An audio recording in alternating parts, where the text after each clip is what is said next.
¿Qué tal? Les damos la bienvenida a todos y por supuesto a todas. En esta emisión les vamos a hablar del rescate de los hermanos Mukutui. Lo que para muchos fue un milagro, en realidad no lo fue. La selva los salvó. Es la Colombia bonita. La cooperación entre guardias indígenas y militares no solo permitió encontrar a los niños perdidos, es una lección de unidad en la diversidad. Ellos son los héroes, honor a quien honor merece, fueron las palabras que utilizó el general Pedro Sánchez para reconocer la valentía de los miembros de la Guardia Indígena que, junto con el ejército, encontraron vivos a los 4 niños perdidos en la selva del Guaviare.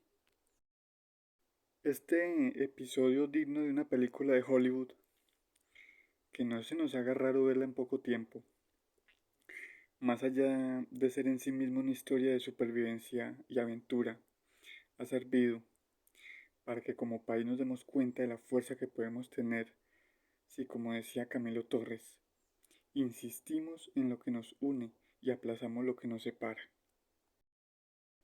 Porque, a diferencia de lo que titularon los grandes medios, incluso el sistema de medios públicos, aquello no fue un milagro.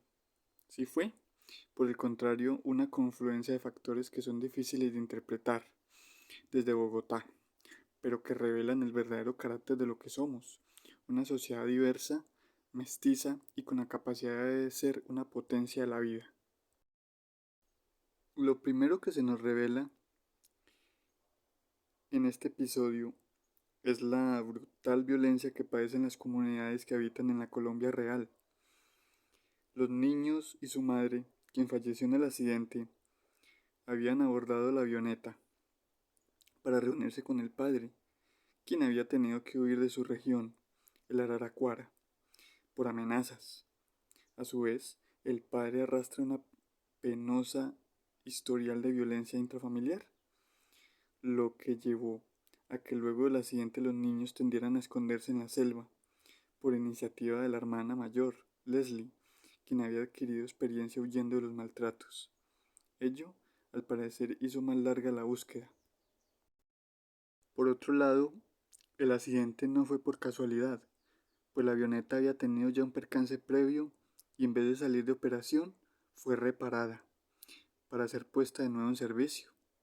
Expertos afirmaron que la avioneta no estaba en condiciones de volar, por lo que su operación era irregular.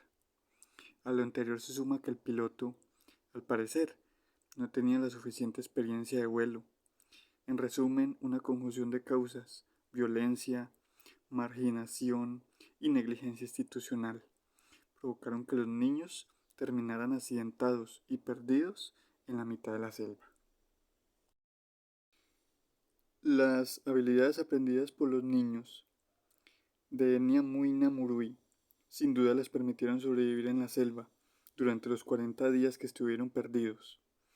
Su abuela narró cómo Leslie, de 13 años, estaba en capacidad de recoger agua para beber, identificar las plantas venenosas, los frutos y las pepas de monte que pueden comerse y el tipo de hojas que se usan para repeler los insectos o las culebras.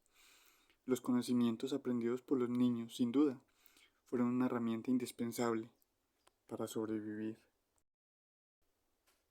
Todo ello es una lección para quienes habitamos las ciudades y nos preocupamos por criar nuestros hijos en entornos completamente seguros, lo que es comprensible, pero sin exponerlos a los retos de la vida real.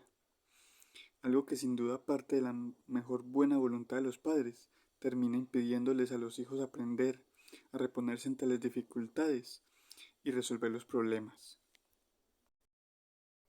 La de Leslie, Solegni, Tien, Noriel y Christine no solo es una lección de supervivencia, sino adaptación al entorno y superación de los obstáculos de la vida, en otras palabras, de berraquera y coraje, algo que, por supuesto, no se enseña en las redes sociales. Una vez se supo que los niños habían sobrevivido al accidente, el presidente Petro dio la orden al ejército de comenzar su búsqueda. Se destacaron más de 200 hombres que, con apoyo de la más sofisticada tecnología, se repartieron en grupos y recorrieron infructuosamente la zona aledaña al accidente. Una semana después de explorar el área sin resultados, el presidente aceptó la solicitud de la Guardia Indígena de incorporarse a la búsqueda y se conformó así un equipo de militares, sabedores y autoridades indígenas y perros rastreadores.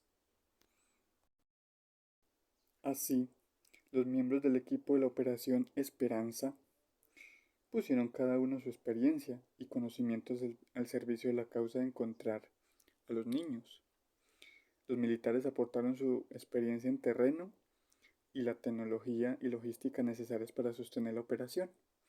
Los perros aportaron su instinto animal y su entrenamiento para rastrear objetivos, lo que permitió que uno de ellos, el ya célebre Wilson, se separara del grupo de militares, encontrase a los niños y permaneciese con ellos durante varios días.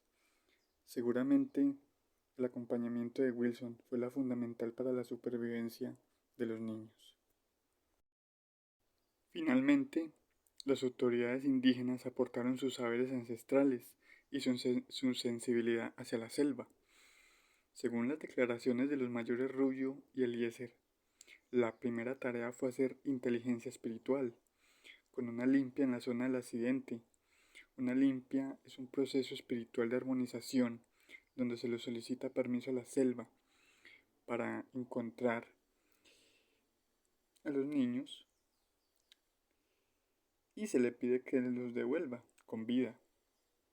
Además, los mayores hicieron tomas de yagé que les permitieron identificar con mayor precisión el área de búsqueda y finalmente el mayor Eliezer narró cómo a punto de desfallecer atrapó a un morrocoy y le exigió devolver a los niños a cambio de su vida. Según el mayor, ese fue el paso definitivo, pues media hora después los niños fueron encontrados y por supuesto el morrocoy fue liberado. Este episodio ha puesto en evidencia la manera soberbia e ignorante como desde los entornos pretendidamente civilizados percibimos al país popular, al país de los campesinos, negros e indígenas.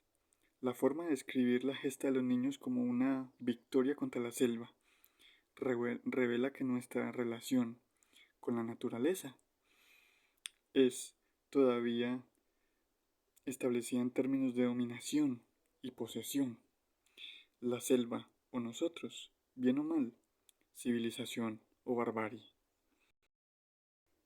Por el contrario, las declaraciones de las autoridades indígenas que describieron el proceso de búsqueda y rescate como una comunión con la selva y no como una confrontación, revelan la forma armónica y respetuosa de convivir con la naturaleza que ha permitido a las comunidades indígenas no solo sobrevivir en la selva, sino conservarla y protegerla, y con ella a toda la humanidad. En ese sentido, las palabras del general Sánchez son elocuentes. Cuando reconozcan la sabiduría plena que ellos tienen, encontrarán otras cosas. Yo aprendí a pedirle permiso a la madre selva para entrar, sin desconocer que soy católico.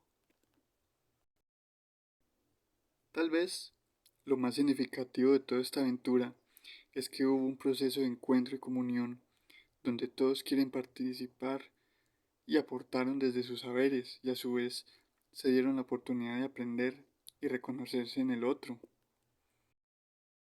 Los indígenas, que por siglos han sido sometidos a persecución y estigmatización, esta vez compartieron su conocimiento tradicional con los militares y además son reconocidos hoy por la opinión pública como los verdaderos héroes de esta gesta. Y los militares, quienes por años se enfrentaron a las circunstancias del conflicto, ahora ponen su experiencia y sus destrezas al servicio de la vida. Al encontrarlos a ellos, nos encontramos a nosotros mismos, dijo en medio de lágrimas Nicolás Ordóñez, el guardia indígena que halló a los niños. Su frase resume la lección de que el país debe aprender de todo esto. Si nos reunimos alrededor de lo que nos une y aprendemos unos de otros, podremos construir nuestro camino como sociedad y vivir en paz. Finalmente, nos hace falta Wilson, el perro héroe. Dejamos este video hasta aquí para que ustedes puedan dejar sus comentarios. Y como siempre los esperamos para una próxima emisión. Y hasta la próxima.